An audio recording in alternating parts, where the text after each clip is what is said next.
कोकोमी अमदी कोई लेबाक मियामगा पुन्ना खुशमनरगा पांथोखदोरिबा एकोई मणिपुर कनबा खोंगचित सिगिदमक्ता एकोई कोकोमीना अमजुंग लेबाक मियाम पुन्ना एकोई सेम साबा पुन्ना मा हुजि लोसिनजरे तिदिम ग्राउंड पुल्ला मतुंगदा तिदिम ग्राउंड दगी एकोई कोई तिदिम लंबी सिदा एकोई इम्फाल तमना सोमदा कैसाम पाट फाउपा हाइगल अकांदा कैसाम पातगी अमु एकोई वाहेंग लेकाई फाउरगा वाहेंग लेकाई दगी नागा मपान तारगा नागा मपान दगी खुयाथोंग तारगा खुयाथोंग दगी थांगमैबन रोड चटलगा एकोई थांगमैबन की थांगमैबन एथलेटिक यूनियन की ग्राउंड दा एकोई मियाम की ओइबा पब्लिक मीटिंग अमगा लोइनना हाइरिबा फंक्शन असि पांगथोकजगनी बुके कुमजेरी कोई लाइबा जनवरी की तांग 38 थांगजि नुमित की अयुक पुंग 10 ताबा मतमदगी हौरकांदा कोट कोकोमी अमदी कोई लेबाक मियामगा पुन्ना खुशमनरगा पांथोखदोरिबा एकोई मणिपुर कनबा खोंगचित सिगिदमक्ता एकोई कोकोमीना अमजुंग लेबाक मियाम पुन्ना एकोई सेम साबा पुन्ना मा हुजि लोसिनजरे मरोइना हाइरिबा खोंगचत सिगी ममांगदा थमखिबा रूट की मतंगदा खितंग होंतो होंजिन मा लेरगनी मदु गिदमक्ता म्यामदा ay amutang clarification ama खितंग लाकदोरिबा तांग 38 की खोंगचत सि मरुओइना एकोइना तिदिम ग्राउंड की क्वाकिथेन की अयुक पुंग 10 ताबा मतमदा पुनबिरगा एकोई मणिपुर की तोंगान तोंगान मफमदगी लाइबा एकोई खुदिंगमंगना सिनफम खुदिंगमक्ते सिनफांग वीडियो खुदिंगमंगना तिदिम ग्राउंड पुल्ला मतुंगदा तिदिम ग्राउंड की एकोई कोई तिदिम लंबी सिदा एकोई इम्फाल तमना सोमदा कैसाम पाट फाउपा हाइगल अकांदा कैसाम पातगी अमु एकोई वाहेंग लेकाई फाउरगा वाहेंग लेकाई दगी नागा मपान तारगा नागा मपान दगी खुयाथोंग तारगा खुयाथोंग दगी थांगमैबन रोड चटलगा एकोई थांगमैबन की थांगमैबन एथलेटिक यूनियन की ग्राउंड दा एकोई मियाम की ओइबा पब्लिक मीटिंग अमगा लोइनना हाइरिबा फंक्शन असि पांगथोकजगनी ममांगदा अखोइना सिंजखिबा तोंग असिगुम्बा प्रोग्राम असिगी ममांगदा अखोइना अनाउंसमेंट तौजखिबदु की मुहूर्ता अखोइना हाइजरिबा हुजिकी तिदिम ग्राउंड दा मयामसि थुंबिरगा पुंग 10 ताबा होगदु थुंबिरगा हाइरिबा खोंगचदसि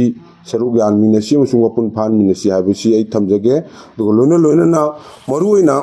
हाइरिबा खोंगचदसि मपुंग फानबगिदमक्ता अखोइना हाना सुमांगजौनना थमजखरे मदुदि मणिपुर दा लैरिबा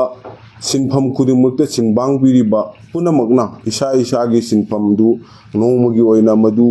थादोपिरकांदा हाइरिबा मणिपुर कनबा खोंगचदसिदा सरुक यामिनसि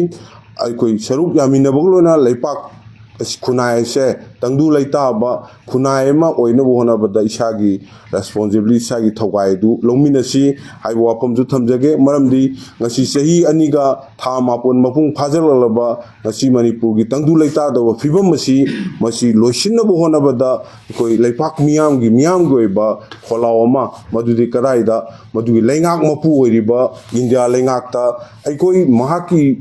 प्रजा महाकी मियाम दा शांति अमसुंग नुंसी चानबा लहेनबा हाइबसि मदुगी थौगाय रेस्पोंसिबिलिटी असि गवर्नमेंट नि गवर्नमेंट असिना मसिगी मागी लौफम थोपा थौगाय सिंग अदु लौरक्तबना मनमरकांदा ngasiदी अदुगुमलबा नार्को टेररिस्ट सिंगदुदा अइकोई सौगतलकांदा सौगतप मानबा मोंगदा थबक तौरकांदा ngasiदी अइकोई मसेलगी मरक्ता मियोइबगी फंडामेंटल राइट मयाम इंडियन कॉन्स्टिट्यूशन पीबा फंडामेंटल राइट मयाम कोई नमसेल लगा सही अहुम थमबासे मसी पृथ्वी की लेबा अमतदा थोक्तबा अदुगुमलबा थौदोक कनो अमनी चटना कांगलोल अमनी अदु इंडियाना सिगुम्बा चथरीबा तोंगा अदु डिविजन पॉलिसी सी मायोक्ता मियाम की ओइबा अदु अपुनबगी वॉइस अमा अदु पीपल्स वॉइस अमा मथौ ताबदुना मसी असि अइकोई मियाम की खोंगचदसि चटनबा लेपांग मियाम गो लोइना न होनजबनी अदुना अइकोइना लाक्पिरिबा लैबिरिबा तोंगान बाई अमुकनजु हाइजगे अइकोई तोंगान बा सिंफम सिंग हाइबताई अइकोई NREGS नमन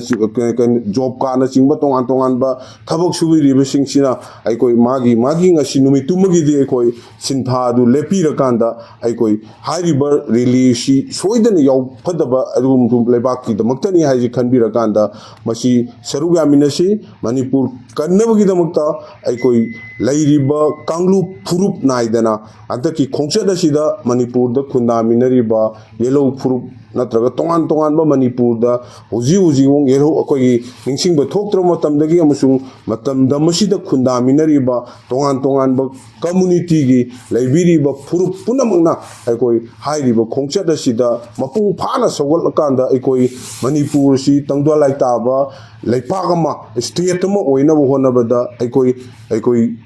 ꯁꯥꯟꯇꯤ ꯄꯥꯝꯃꯤ ꯑꯩꯈꯣꯏ ꯂꯝꯗꯝ ꯑꯁꯤ ꯇꯪꯗꯨ ꯂꯩꯇꯥꯕ ꯑꯩꯈꯣꯏ ꯅꯦ ꯇꯥꯕ ꯄꯨꯟꯁꯤ ꯑꯃ ꯂꯩꯅꯕ ꯍꯣꯠꯅꯕꯗ ꯏꯟꯗꯤꯌꯥꯅ ꯇꯣꯉꯥꯟ ꯇꯣꯉꯥꯟꯕ ꯆꯤꯟ ꯀꯨꯀꯤ ꯅꯥꯔꯀꯣ ꯇꯦꯔꯣꯔꯤꯁꯁꯤꯡ ꯁꯤꯖꯤꯟꯅꯔꯀꯥꯟꯗ ꯑꯩꯈꯣꯏ ꯃꯈꯣꯏꯗ ꯁꯄꯣꯔꯠ ꯇꯧꯔꯀꯥꯟꯗ ꯃꯤꯆꯝ ꯃꯤꯌꯥꯝ ꯅꯝꯊꯕꯒꯤ ꯊꯕꯛꯁꯤ ꯇꯣꯛꯎ ꯑꯗꯨꯅ ꯑꯩꯈꯣꯏꯒꯤ ꯈꯨꯟꯅꯥꯏ ꯑꯁꯦ ꯃꯈꯥ ꯇꯥꯅ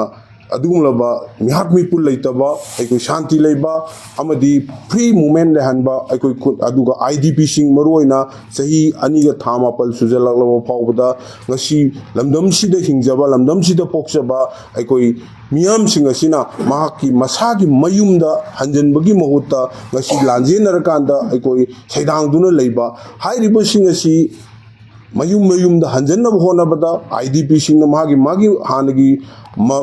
ꯄꯣꯛꯐꯝ ꯆꯥꯐꯝ ꯑꯗꯨꯗ ꯑꯩꯈꯣꯏ ꯍꯟꯖꯜꯂꯀꯥꯟꯗ ꯃꯌꯨꯝꯗ ꯅꯦ ꯇꯥꯕ ꯄꯨꯟꯁꯤ ꯃꯍꯤꯡ ꯑꯃꯗ ꯂꯩꯍꯟꯅꯕ ꯍꯣꯠꯅꯕ ꯑꯃꯗꯤ ꯑꯩꯈꯣꯏ ꯃꯤꯌꯥꯝꯅ ꯉꯁꯤ ꯑꯀꯤ ꯇꯨꯖꯨꯡ ꯐꯥꯎꯔꯀꯥꯟꯗ ꯑꯩꯈꯣꯏ ꯂꯝꯕꯤ ꯆꯠꯄꯗ हाईवेसिंदा तोंगान तोंगान मपान lambda Chatap मतमदा freely अखोइदा Chatap ngamdribase मसी खुदकता इंडिया गवर्नमेंट की पॉलिसी सिना खाव पुलकांदा याहंद्रिबसे मसी खुदकता लेपकांदा अखोइ मियाम सिंग असिबु आईडीपी सिंग सि मयुंदा हंजन हनबियु अमदी अखोइ मियाम की फ्री मूवमेंट से अथु मतमदा पोरो हाइबा वाफम सि थमजरकांदा मियामदा तेंजिंजे